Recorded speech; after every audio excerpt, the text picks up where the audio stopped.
Teste de DNA comprovou que minha esposa me traiu com meu irmão, e teve um filho dele enquanto eu estava fora. Então, pedi o divórcio e agora ela disse que se arrependeu e está pedindo para voltar. Ok, eu nem sei porque estou postando isso aqui. Talvez para fazer um teste de sanidade e ouvir a opinião de estranhos, porque minha situação é tão complicada que não consigo falar com ninguém sem medo de ser julgado. Tenho 39 anos, sou homem, casado com, vamos chamá-la de Elise, 35 anos, mulher. Trabalho na marinha mercante, o que significa que fico fora por 8 a 9 meses de cada vez, em um navio cargueiro. É uma droga, mas o dinheiro é bom. Elise trabalha como designer gráfica em uma agência de marketing. Nosso acordo era simples. Eu cuidaria do mar, e ela cuidaria de todo o resto. E faríamos dar certo durante minhas folgas, e funcionou. Compramos uma casa e conversávamos sobre ter filhos um dia. Meu último contrato foi longo. Um contrato completo de 8 meses transportando carga da costa oeste para a Ásia e de volta. É puxado, e sua única conexão com casa é um sinal de satélite que odeia mau tempo. Cerca de um mês depois de embarcar, Elise me disse que estava grávida.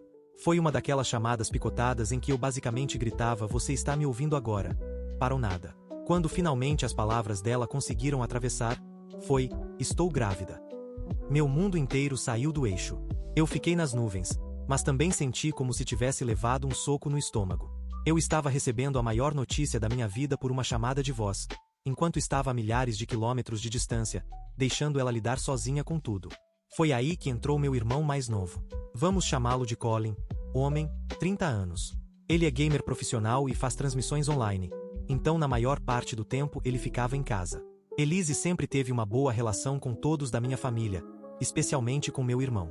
Eles se conectam pela energia criativa. Então, quando recebi a notícia, liguei para meus pais e para meu irmão pedindo que me ajudassem. Tipo levar remédios e comida nos dias em que ela estivesse passando mal.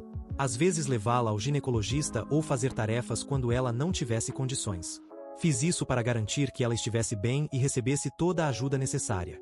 Meus pais tinham uma viagem planejada com amigos antigos por alguns meses naquele período, então não podiam fazer muita coisa. Mas Colin assumiu. "Não se preocupa, mano. Eu cuido disso." Na hora eu fiquei aliviado.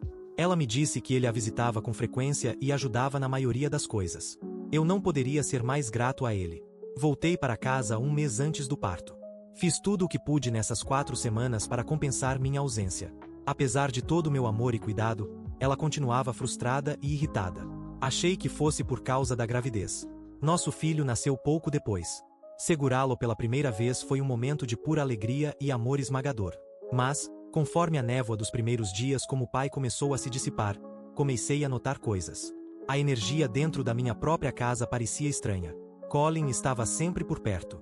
E não falo de um jantar de domingo, mas de uma terça-feira aleatória à tarde. Ele ficava na ilha da cozinha com o laptop, fazendo companhia para Elise enquanto ela cuidava do bebê. Ele entrava sozinho com a chave que demos para emergências. Sabia onde tudo ficava melhor do que eu. Ia direto a uma gaveta específica para pegar o cortador de pizza, a uma prateleira alta para os copos bons de uísque. Ele e Elise tinham uma linguagem silenciosa. Ela levantava uma sobrancelha do sofá e ele se levantava para encher o copo d'água dela sem dizer uma palavra. Eles tinham piadas internas de todo o tempo em que eu estive fora, que eu simplesmente não entendia. Eu ouvia risadinhas e sussurros, mas tudo parava assim que eu entrava no ambiente. A tensão foi aumentando até que, finalmente, eu acabei explodindo ontem. Eu já estava em casa havia cerca de 2 meses. Colin vinha 4 vezes por semana. Às vezes com pizza do lugar favorito dela, às vezes com a sobremesa que ela estava desejando há dias. Tristemente, ela nunca me contava esses desejos, mesmo comigo estando sempre ali.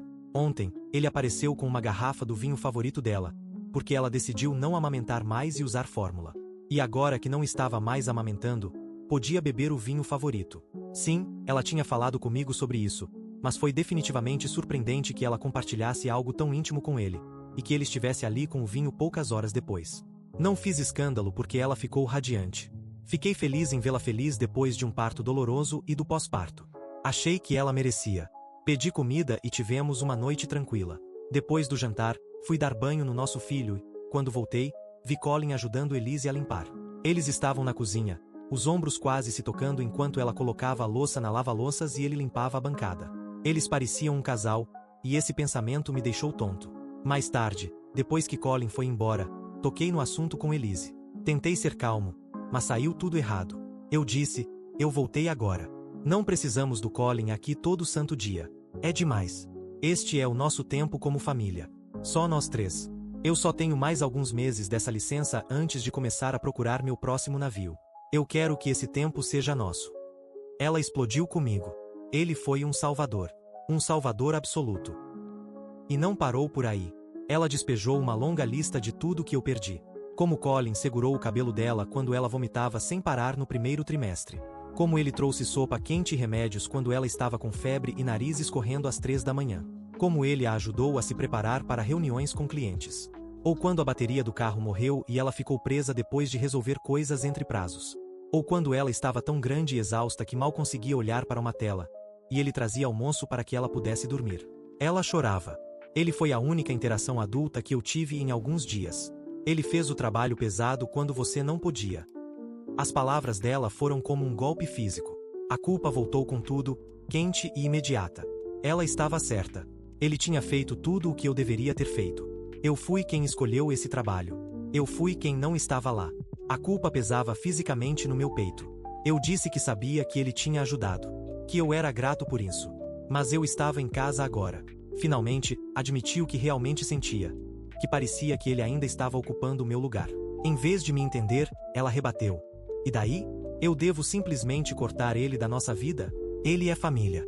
Mais especificamente, ele é sua família. Como você pode ser tão rude e insensível com seu próprio irmão depois de tudo o que ele fez? É assim que agradecemos? Mandando ele embora agora que o pai voltou da grande aventura? Você fica aqui alguns meses e depois vai embora de novo. E então? Desde essa briga, eu estou dividido. Isso faz sentido para algum de vocês? Vocês acham que eu estou vendo coisa onde não tem ou existe fundamento na minha preocupação? Ela não fala comigo desde então. Minha mente volta sempre para o rosto dela, distorcido de raiva. Eu não reconhecia a Elise que eu conhecia. Ela nunca defendia alguém assim. Ela era minha parceira, meu eco lógico. Sempre via meu ponto, mesmo quando discordávamos. Dessa vez, ela nem tentou. Se eu insistir nisso, sou o marido inseguro, com ciúmes do próprio irmão depois de toda essa ajuda.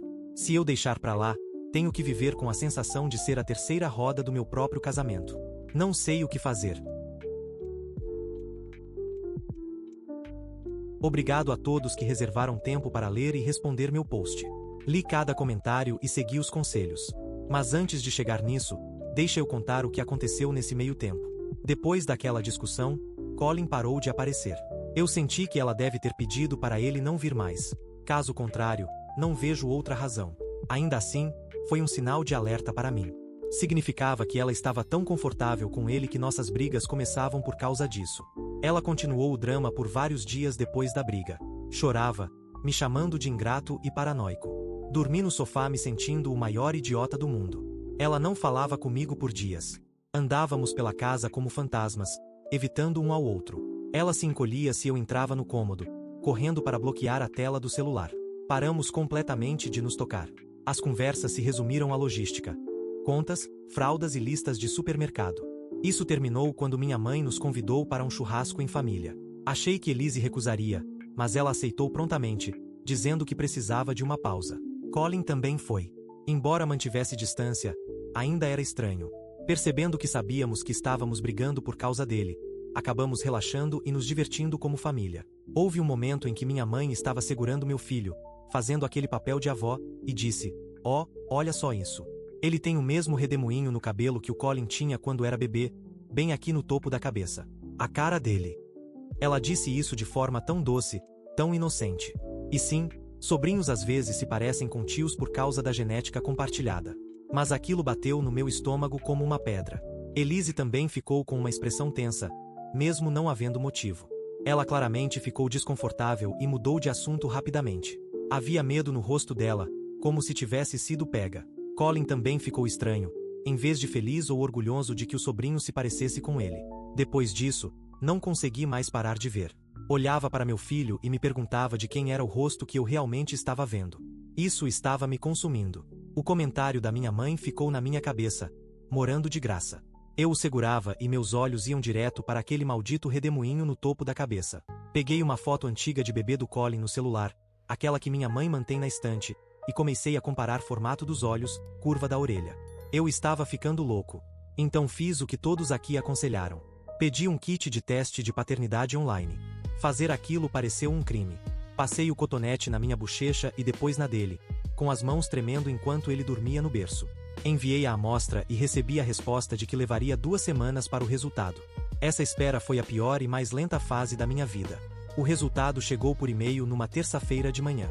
Eu deveria estar consertando a porta da garagem.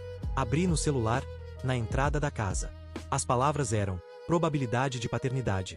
O indivíduo testado é excluído como pai biológico da criança. Os dados genéticos são consistentes com paternidade por um parente próximo. É uma coisa temer isso. Outra completamente diferente é ver. O mundo não ficou escuro, ficou terrivelmente branco e silencioso.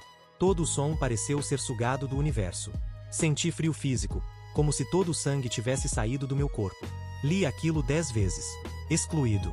O relatório dizia parente masculino próximo. Meu pensamento foi direto para Colin. Quem mais na minha família teria engravidado ela? A matemática era brutal e absoluta. Não entrei correndo em casa. Eu precisava pensar, planejar. Antes de qualquer coisa, comecei a procurar o melhor advogado de divórcio da cidade.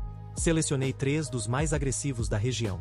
O assunto do e-mail era simples e urgente: fraude de paternidade e adultério, com os resultados do DNA anexados. Depois disso, me preparei mentalmente para o confronto. Imprimi os resultados do DNA, avisei meus pais para virem até minha casa, dizendo que tinha algo muito importante para discutir. Esperei na garagem até eles chegarem. Levei-os para dentro e pedi que se sentassem. Estavam tensos. Chamei Elise, que estava dormindo com o bebê. Quando ela apareceu, eu já tinha mostrado o relatório aos meus pais. Ela entrou em pânico ao nos ver sentados ali. Coloquei os papéis na frente dela. Ela perguntou o que era.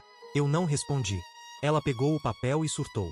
Tentou sua última cartada de manipulação, gritando: "Você fez um teste de DNA no meu bebê pelas minhas costas." Eu disse: "Leia o que está aí." Ela bufou e leu. Eu observei seus olhos percorrendo a página. Quando chegou na palavra excluído, a cor sumiu do rosto dela. Então ela olhou para mim, inacreditavelmente, insistiu: "Você tem noção de quão errado isso é? Você violou minha privacidade e a do nosso filho. Quem te deu permissão para fazer isso?" Eu reconheci esse movimento. Já tinha visto centenas de vezes em discussões menores. Mudar o foco e tentar me colocar na defensiva. Eu respondi: "Isso não é sobre o teste, é sobre o resultado." Ela rebateu: "Você deixou a paranoia tomar conta. O que você fez foi uma violação total de confiança e privacidade. Qualquer marido que confiasse no casamento não faria isso." Minha mãe estava inquieta, mas não disse nada. Meu pai virou o rosto para a parede, como se não conseguisse mais olhar para ela. Eu a interrompi. Ela não ia inverter isso. Ok. Eu violei a privacidade. Fui pelas suas costas. Não confiei em você. Tudo isso. E daí? E o resultado? A boca dela se abriu, mas não deixei ela retomar o controle. O teste está feito. Ele não desaparece só porque você está ofendida. E o resultado é claro. Eu não sou o pai. A sala ficou em silêncio absoluto. Perguntei diretamente: "Então foi o Colin, certo? Há quanto tempo?" Os ombros dela caíram e ela sussurrou: "Eu posso explicar." Eu assenti. "Vai." Ela ficou olhando para o chão, em silêncio. Insisti que dissesse a verdade e não inventasse outra história, porque já era tarde. Ela admitiu que começou 2 anos atrás, quando eu estava fora. Disse que estava sozinha e que Colin a ajudava com pequenas coisas, como consertar uma maçaneta ou a pia. Confessou que no começo não era nada. Ele ajudava como família. Ela começou a depender mais dele. Conversavam mais. Não percebeu quando passou dos limites. "Eu sinto muito. Me sinto péssima. Não era para acontecer. Nós só nos deixamos levar, um momento de fraqueza." Ela começou a chorar, talvez para evitar perguntas. Mas eu não tinha terminado. Perguntei se tinha sido só uma vez. Ela chorou mais forte. Se foi só um momento de fraqueza, deveria ter acontecido uma única vez. Insisti. Ela sussurrou: "Depois da primeira vez, juramos nunca mais passar do limite." Ambos se sentiram envergonhados e culpados, mas aconteceu de novo. E depois disso, ela não soube mais como parar. Ele garantiu que ninguém nunca descobriria. Ela também estava sozinha. Achou que era uma forma de se manter sã. Meu pai xingou baixinho. Perguntei se ela sabia que Colin era o pai. E ela disse que não. Disse que calculou as datas e que havia a possibilidade de ser dele, mas tentou se convencer de que era meu. Ambos esperavam que fosse meu. Isso deixava claro que ela estava dormindo com nós dois ao mesmo tempo. Não era só solidão. Ela tentou jogar a culpa nele. Disse que ele insistia em encontrá-la mesmo quando eu estava em casa. Disse que ele dizia que não conseguia viver sem isso. Ouvir isso me deu náusea. Minha mãe ligou imediatamente para ele e pediu que viesse até minha casa. A primeira reação dele foi: "A Elise está bem? O que aconteceu?" Minha mãe disse que era urgente e que não podia explicar por telefone. Ele chegou em 15 minutos.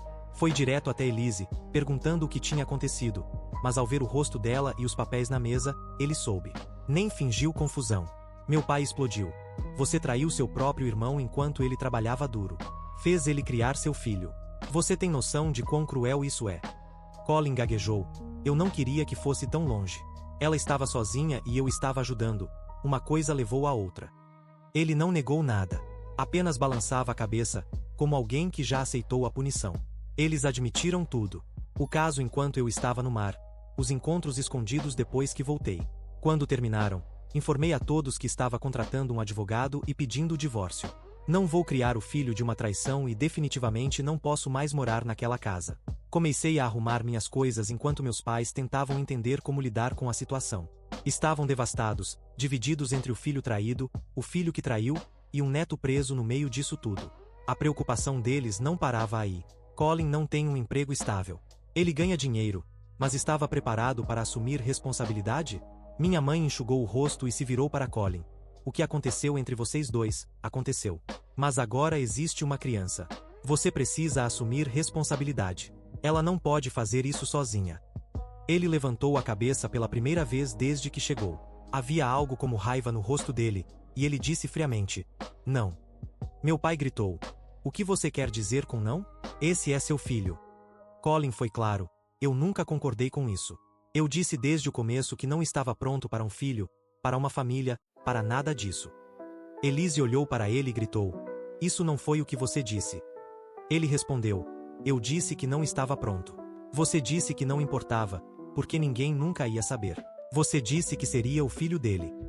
Ele apontou para mim sem me olhar. "Você prometeu que isso nunca viria à tona. Agora veio porque você não foi cuidadosa. Isso não é culpa minha." Elise começou a chorar de novo, soluçando. "Você não pode simplesmente ir embora. Você sempre esteve aqui, disse que se importava comigo." Ele respondeu: "Eu me importava. Isso não significa que eu aceitei ser marido e pai. Eu disse exatamente o que eu podia oferecer. Você escolheu arriscar." A sala virou um caos. Minha mãe implorando, meu pai gritando.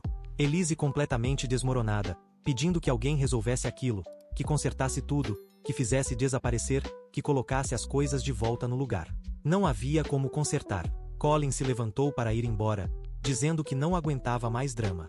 Meu pai gritou: "Se você sair por essa porta, não espere mais proteção nenhuma." Colin nem hesitou. Pegou o casaco e foi embora. Sumiu, apesar do meu pai gritando para ele parar. A essa altura, eu já não estava mais em pânico. Peguei apenas o necessário: 2 bolsas de viagem e uma caixa de documentos.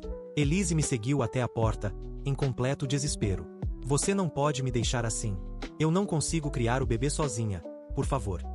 Não respondi diretamente. Apenas olhei para eles e disse: "A partir de agora, tudo passa pelo meu advogado." Saí e não olhei para trás. Fiquei em um hotel por alguns dias. Estava procurando um lugar temporário até meu próximo embarque, mas meus pais ofereceram o quarto de hóspedes. Era só por algumas semanas, então aceitei. Vou embarcar na próxima semana. Já contratei um advogado, e ela já foi notificada. Ela ainda está morando naquela casa até eu encontrar um comprador e vendê-la. A casa é financiada. Após o acordo, o que sobrar será dividido. Minha mãe às vezes verifica como Elise está, por causa do neto. Pelo que ouvi, ela está passando dificuldades porque bloqueei o acesso ao meu cartão. Ela não tem muitas economias e não pode trabalhar deixando um bebê de 4 meses sozinho. Ela também entrou com um processo contra Colin por pensão alimentícia. E ele simplesmente desapareceu. Desocupou o apartamento e ninguém sabe para onde fugiu para escapar das responsabilidades. Meus pais ajudam como podem. A criança é sangue deles e não conseguem abandoná-la. Eu ainda estou machucado e sinto falta daquele pequeno. Mas não posso deixar minhas emoções passarem por cima do meu julgamento. Vou manter distância, independentemente do que eu sinta por ele. Obrigado por aguentarem meu desabafo. Atualizarei vocês se alguma coisa que vale a pena escrever acontecer. E isso é tudo por hoje. Se gostou, deixe um like e inscreva-se para não perder nenhum vídeo novo, e assista mais clicando no vídeo que está aparecendo agora. Até a próxima. Cuidem-se.